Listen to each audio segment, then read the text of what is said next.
He came to see me every single day. I usually get over creepy encounters fairly quickly, but this one was quite different from the rest.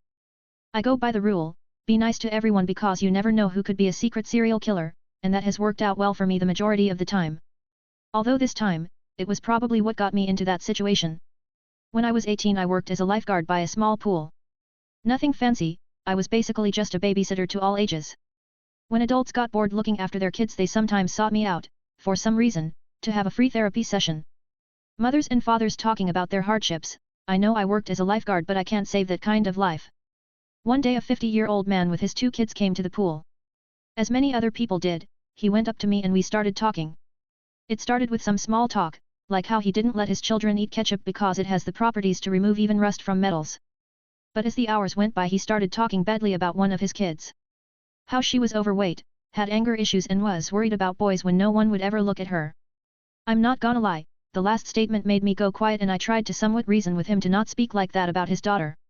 He seemed to listen to what I had to say so I was happy that I could possibly help his kid in some way. Having a parent like that would have given anyone a hard time.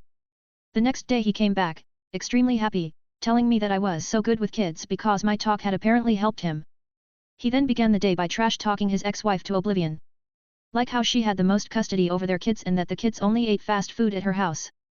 I didn't say much because I felt like it wasn't my place to speak and I didn't want to create unnecessary drama at my workplace. But what set the first red flag in motion was when the conversation suddenly shifted into him wanting a young wife. It was as if he had tried to trash-talk his ex to get me to understand he was single and interested in a relationship with me. The days went by and he continued to visit the pool every day. To some extent, I had the feeling that he now came every day just to see me. I was fairly creeped out by this thought so I tried to ignore it and just do my work. As the days passed he started asking more and more personal questions, like, where do you usually go grocery shopping, and is there a cafe close to where you live? As I was fairly sure he was trying to figure out where I lived I kindly deflected all of his questions with something very obscure.